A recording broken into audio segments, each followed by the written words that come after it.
Hola, profe. El taller que voy a exponer es el taller número 4, el tema del sistema cardiovascular. Los integrantes del grupo son Daniel Vargas, Mariana Peña, Hernán Jaramillo, Juan Pablo Ramírez y Linda Castaño.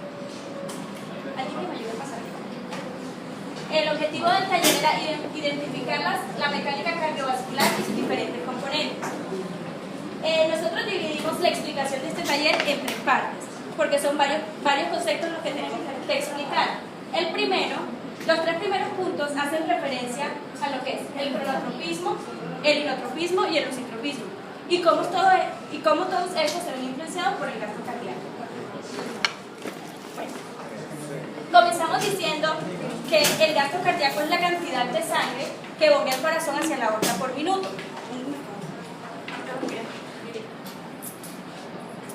Entonces, el gasto cardíaco es la relación entre volumen latido por frecuencia cardíaca. Debemos saber que el volumen latido debe estar entre 70 y 80 mililitros por minuto. Y la frecuencia cardíaca normal debería estar entre 60 y 100. Entonces, ¿qué es el volumen latido? El volumen latido es la cantidad de sangre que se eyecta, en una sístole al terminar la sístole. Entonces voy a hacer el ejemplo. Entonces el gasto cardíaco de una persona, vamos a trabajar en valores normales. Si conocemos lo normal, podemos identificar que está normal. Entonces, si una persona tiene 75 mililitros por minuto, lo multiplicamos por una frecuencia cardíaca que sería lo normal por 70. Entonces, alguien que por favor me haga la multiplicación sería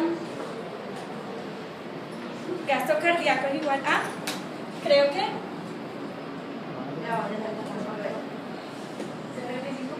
5.250, entonces dividido por 1. Cancelamos 250. Entonces esto sería mililitros por minuto, ¿cierto?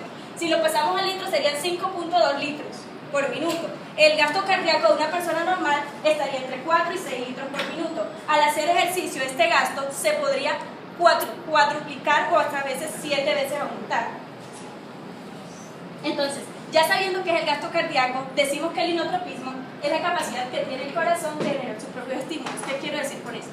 El corazón es un órgano autónomo, el cual el sistema nervioso no tiene que mandarle ninguna información para que éste ejerza su función. ¿Cuál es la función del corazón? Bombear la sangre por medio de la sístole y la diástole. Entonces, la frecuencia normal, como mencioné ahora, es 60 a 100 latidos por minuto. Cuando todo lo que haga que esta frecuencia aumente, lo podemos llamar como cronotropismo positivo. Conocemos que el aumento de la frecuencia cardíaca se llama taquicardia. Entonces, todo esto activa el nervioso simpático, que está mediado por la adrenalina y la noradrenalina. ¿En qué momento se nos activa como el cronotropismo positivo? En este momento, ¿cierto? Como estoy yo. En ocasiones de susto, estrés, miedo, temperaturas altas, fármacos como las anfetaminas. Aquí hay 2 cosas. En el inotropismo positivo suceden 2. Cuando hay un aumento leve de la frecuencia, que estaría entre 120 y 130. Ahí el gasto cardíaco aumenta. ¿Por qué? Porque al aumentar el número de ciclos cardíacos en determinado tiempo, sería mayor el volumen latido. Es decir, aumentaría el gasto cardíaco que se eyecta en ese momento. Pero, cuando la frecuencia cardíaca supera los 180 o puede llegar a los 200, ahí el gasto cardíaco disminuye. ¿Por qué? Porque la duración de la diástole es mucho menor, lo cual no permite que el llenado ventricular sea el adecuado. Bueno, el cronotropismo negativo es todo lo contrario del positivo, obviamente. Lo que podremos llamar, lo que se conoce como bradicardia, que es la disminución de la frecuencia cardíaca. Este activa el sistema nervioso parasimpático, que está mediado por la acetilcolina. ¿En qué momento se nos activa, por ejemplo, el cronotropismo negativo? Se dice que muchas veces cuando estamos durmiendo, cuando las temperaturas bajan, entre otros. Bueno, entonces, ¿cómo afecta el cronotropismo negativo al gasto cardíaco? Cuando hay menos por ejemplo, menos ciclos cardíacos, que sabemos que los ciclos cardíacos son sístole y diástole, ¿cierto? Entonces, en un tiempo determinado es menor la sangre que se eyecta. El inotropismo. El inotropismo es la capacidad o fuerza de contracción que realiza el corazón para impulsar sangre por el ventrículo en cada latido. El inotropismo depende de dos cosas: de la integridad de la fibra miocárdica y del calcio disponible en cada contracción.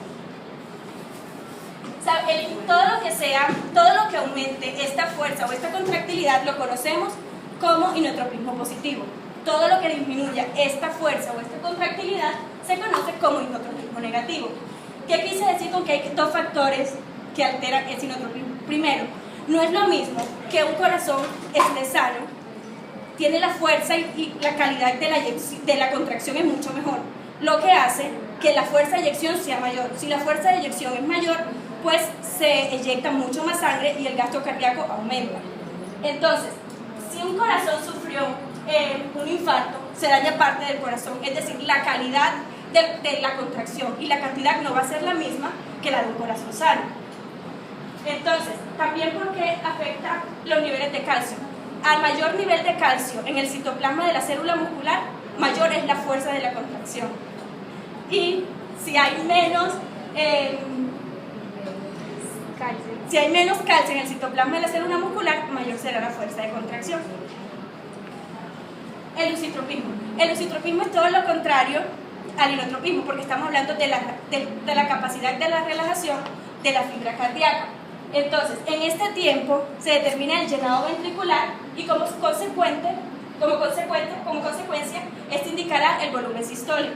Entonces, acá es lo contrario. A mayor cantidad de calcio intracelular, menor será la relajación del corazón, es decir, el llenado ventricular no será el adecuado, por lo tanto no se eyectará la suficiente sangre y el gasto cardíaco disminuirá. Entonces, cuando hay menor cantidad de calcio, ¿sí?, aumenta la relajación y el llenado ventricular será el adecuado. Bueno, entonces esta es la segunda parte del taller. Aquí la idea es aparear estas... inotropismo.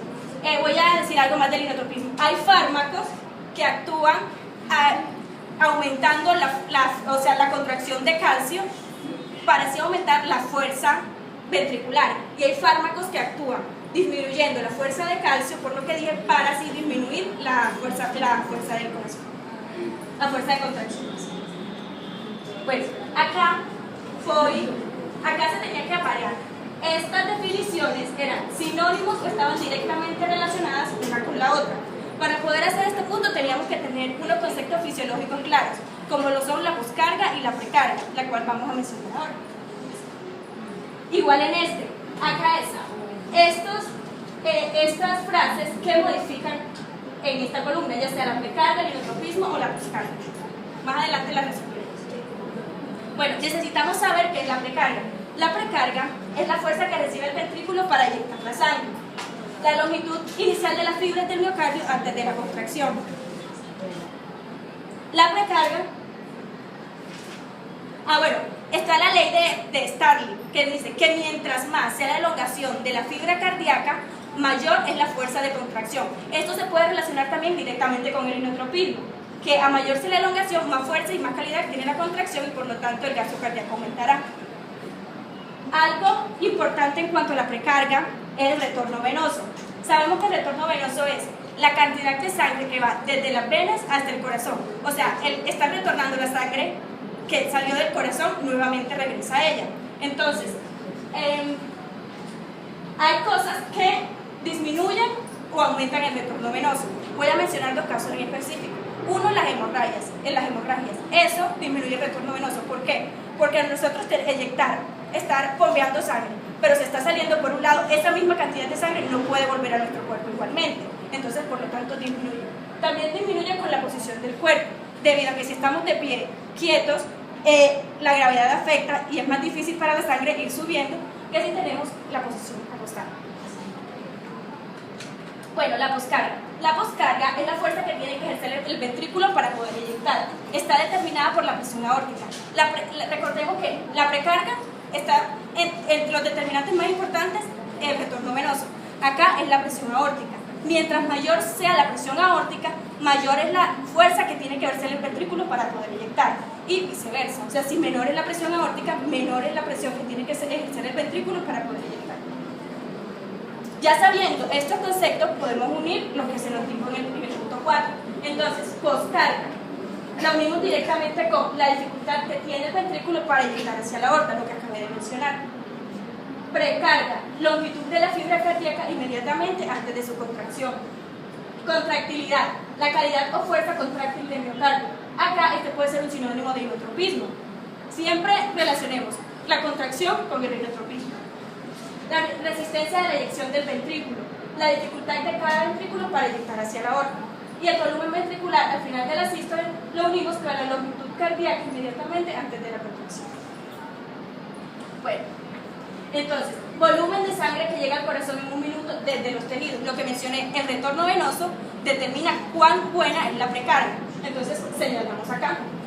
Presión de la sangre dentro de las arterias en el momento de la sístole. Eso es poscardia. Contracción del músculo liso en las paredes venosas, inotropismo. Posición del cuerpo modifica, sabemos que la posición del cuerpo modifica la cantidad de retorno venoso, obviamente modifica la precarga. El número de fibras miocárdicas que se puedan contraer, contracción se relaciona con el inotropismo. Volumen de sangre dentro del sistema cardiovascular, del sistema circulatorio, poscarga. Concentración del calcio disponible, del calcio en el sarcófago durante la sístole, inotropismo. La capacidad del ventrículo de recibir la sangre durante la diástole, inotropismo. Precarga. Y la capacidad que tiene cada fibra miocárdica de generar tensión o fuerza, inotropismo. Entonces, esta es la tercera parte del taller. Acá el profesor nos pedía que halláramos la presión arterial media y cómo esto influye en el paciente. Tenemos que saber que la presión arterial es la fuerza ejercida por la sangre en los vasos sanguíneos. Tenemos la presión sistólica, que es la presión más alta en el ciclo cardíaco y que se debe a la contracción ventricular y a la eyección de la sangre. Tenemos la presión diastólica, que es la presión más baja durante el ciclo cardíaco y se debe a las propiedades elásticas de las paredes arteriales. Tenemos la presión diferencial, que es la resta entre la presión sistólica y la presión diastólica. Y la presión arterial media, que es la que vamos a hallar, que es el promedio de presión durante todo el ciclo cardíaco. Al conocer esta presión media, ¿qué sabemos? Si el suministro de sangre es el correcto para todos los tejidos corporales y si están llegando de buena manera a las otras partes de nuestro cuerpo. Pongo un ejemplo. Acá. El rango normal es mayor de 70 y menor de 110. Si los rangos bajan, ¿qué sucede? Que muchos órganos no están recibiendo toda la sangre que necesitan. Por ejemplo, el riñón, y podemos presentar una insuficiencia renal. Entonces, la presión arterial media, ¿cómo la llamo? ¿Cómo la llamo? Es la presión diastólica por 1/3 de la presión sistólica menos la presión diastólica, que sería la presión diferencial. Entonces, ahí reemplazamos presión arterial media es igual a la presión diastólica en el primer caso es de 70 miligramos de mercurio.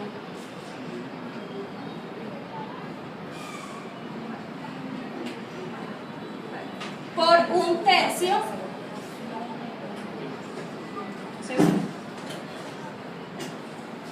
lo voy a hacer nuevamente acá.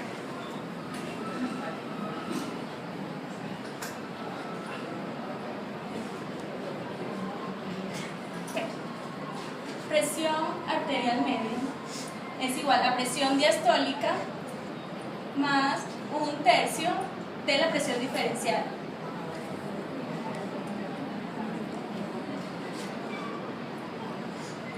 La presión diastólica en este caso sería 70.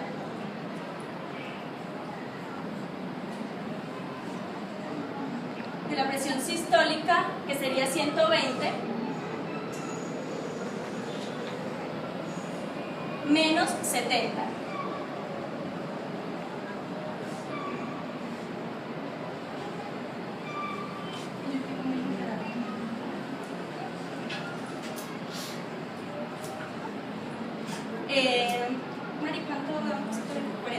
86.6. Bueno, entonces acá ponemos 86. No. ¿No? ¿Cuánto es? Pues es la operación completa. Bueno, 40, ¿cierto? 120 menos 40. Bueno, el nervio no me deja ni sumar. Ajá. ¿Sí? 40 sobre 3. 40. Ah, ok. 50 entre 3. Entonces, presión arterial media es igual a 70.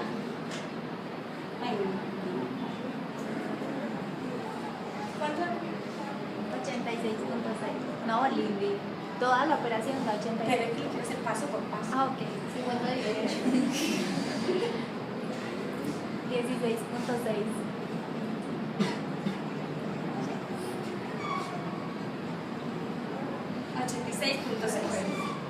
Esta presión arterial media es una presión normal, es decir, el paciente no sufre de ninguna patología cardíaca y todos sus órganos tienen la cantidad suficiente de sangre.